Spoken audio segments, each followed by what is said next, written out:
Al-Habib Abdullah bin Alwi Al-Haddad. Selanjutnya di sini karena Mas Khalil berhalangan hadir yang membacakan kitab Risalatul Mu'awanah karena beliau hudur.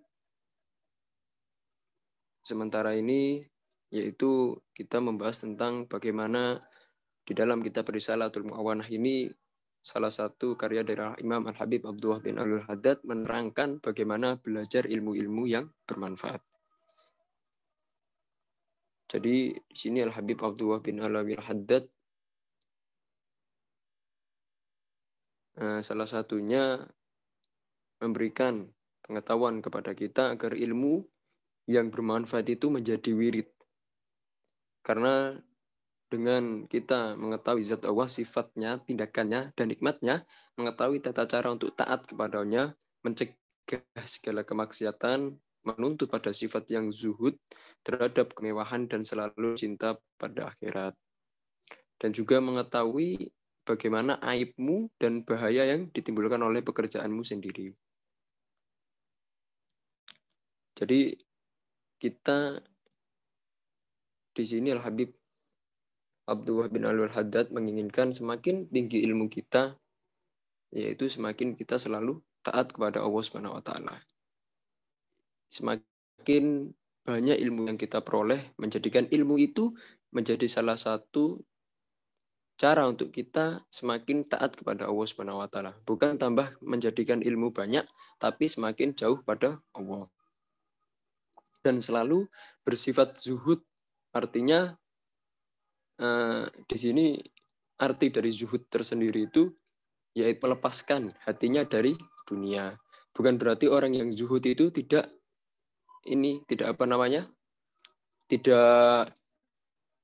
butuh uang juga. Ya tetap butuh uang, tapi semuanya itu hanya tidak sampai ditaruh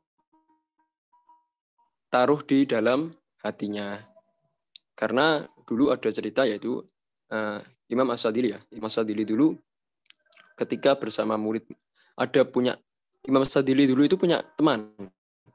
Imam As-Sadili punya teman kalau namanya Imam Sibaweh.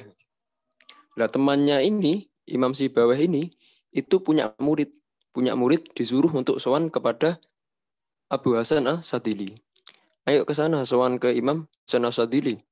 Ketika disuruh untuk sowan ke Imam Abu Hasan As-Sadili, si muridnya ini mencari rumah dari Imam Abu Hasan As-Sadili. Ini mana rumahnya seorang ulama Imam Abu Hasan As-Sadili? Nah, saat itu ditunjukkan kepada salah satu dari murid dari Imam Abu Hasan As-Sadili. Ini rumahnya Imam Abu Hasan As-Sadili. Oh, masa iya rumahnya kayak gini? Ini rumahnya besar kayak gini.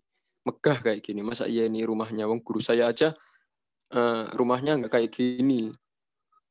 Nggak mampu. Nggak punya rumah sebesar ini. Iya ini rumahnya. Ketika itu muridnya itu tidak percaya sampai menunggu di depan rumah dari Imam Abu Hasan As-Sadili. Sampai ketika itu ada rombongan dari Imam Abu Hasan As-Sadili menaiki kuda menuju ke dalamnya beliau. Menuju ke dalamnya beliau ketika itu Imam Abu Hasan As-Sadili mengetahui seorang ada yang tamu dipanggil ketika itu. Dipanggil murid dari sahabatnya Imam Abu Hasan As-Sadili sendiri itu. Akhirnya disuruh masuk. Ketika itu banyak ya yang ditanyakan oleh beliau sampai pada ujungnya beliau bilang intinya kalau bahasanya itu dikasaf sama Imam Abu Hasan As-Sadili. Kamu kok khawatir sama saya sebesar ini? Sebesar ini pun aku tidak tahu, sampai tidak tahu artinya tadi dia itu membandingkan dengan gurunya ya. Justru gurumu itulah yang cinta kepada dunia. Kaget ketika itu kaget loh, kok iya wong padahal rumahnya besar Imam Abu Hasan As-Sadili. Nah, ketika itu dia pulang ke rumah gurunya dan bilang kalau semisal apa yang tadi disampaikan, kalau gurunya itu lebih cinta kepada dunia daripada Imam Abu Hasan As-Sadili. Terus gurunya itu waktu itu pingsan. Waktu pada siuman kaget muridnya ada apa. Ternyata gurunya tadi itu nangis karena walaupun uangnya itu sedikit tapi sampai menimbulkan kebingungan, kegelisahan di hati dia karena saking cintanya dia kepada dunia. Imam Abu Hasan Asyadili yang sekaya itu tidak satu pun hartanya pada hatinya. Artinya yang dinamakan zuhud itu seperti itu. Bukan kok orang zuhud itu yang selalu bajunya rompeng-rompeng, bajunya yang sobek-sobek, tidak juga. Ada juga gitu, tapi semua tidak gitu. Sejak Imam Abu Hasan Asyadili itu banyak ulama-ulama yang kaya, banyak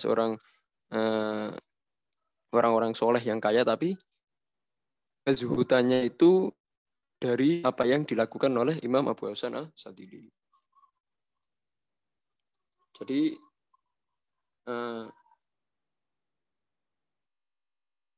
harus selalu memberikan rasa kita selalu ini ya, Al-Habib Abdullah bin Al-Haddad memberikan pengetahuan agar selalu kita memanfaatkan membaca Al-Quran, hadis dan beberapa kitab yang disusun oleh imam yang telah dihimpun oleh Al-Imam Al-Ghazali. Di sini diterangkan seperti itu. Dan banyak ya, seperti mengikuti jalan tarekat hingga tingkat hakikat. Di sini dijelaskan banyak kitab-kitab, yaitu seperti Ihya Ulumuddin, Mijahul Abidin, Hidayatul Hidayah, dan lain-lain sebagainya. Dan di sini salah satu yang ditenangkan oleh Al-Imam Abdullah Al-Hali Al-Haddad, Al-Imam Abdullah bin Ali Al-Haddad, yaitu kita itu jangan pernah lepas membaca doa di dalam sehari semalam, yaitu membaca doa, Ya Allah biha, Ya Allah biha, Ya Allah bi husnil khotimah. Karena doa ini adalah termasuk doanya para wali-wali Allah atau kekasih-kekasih Allah. Doa ini termasuk puncaknya doa. Karena beliau pernah bercerita bahwasanya dulu di Mesir itu ada seorang yang soleh dan tekun beribadah. Namun ia tidak pernah membaca doa ya Allah biha, ya Allah biha, ya Allah biha husnil khotimah, meminta husnil khotimah. Namun ia tidak pernah membaca doa ini karena merasa bahwa sudah banyak. Namun apa yang terjadi ketika itu? Di akhir usianya beliau murtad dan akhirnya wafat di dalam keadaan su'ul khotimah. Naudzubillah min dzalik. Dan para wali-wali Allah di Tarim, Hadramaut, mengetahui kisah yang termasuk dari Sohib Rotib Al-Habib Abdullah bin Ali Al-Haddad, sangat sedih mendengar kisah ini, sehingga beliau mendawamkan untuk mengistiqomahkan membaca wirid harian Ya Allah biha, Ya Allah biha, Ya Allah bi husnil khotimah pada Rotib Al-Haddad. Semoga dengan memperbanyak dan istiqomah membaca doa ini, semoga Allah Subhanahu wa taala memudahkan kita saat naza, saat ajal, dan mematikan kita semuanya di dalam keadaan husnul khotimah, dan kelak kita akan dikumpulkan bersama orang-orang soleh, karena orang itu nanti akan dikumpulkan bersama siapa yang akan dicintainya. Semoga kita dengan rasa cinta kita kepada para ulama, para aulia, mengikuti jejaknya para nabi, jejaknya Rasulullah Muhammad SAW, kelak kita mendapatkan syafaat Nabi Muhammad SAW. Semoga teman-teman kita, saudara-saudara kita yang sedang sakit, diangkat penyakitnya oleh Allah Subhanahu wa taala. Yang sehat selalu diberikan kesehatan zahiran wa batinan. Untuk yang meninggal, para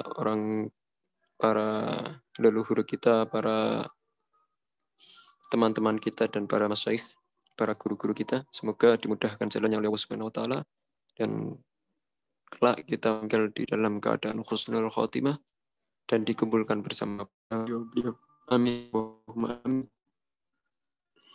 Ila hadratin Nabi Mustafa Muhammadin sallallahu alaihi wasallam wa ala alihi wa auladihi wa sahbihi wa dzurriyyati al-Fatihah.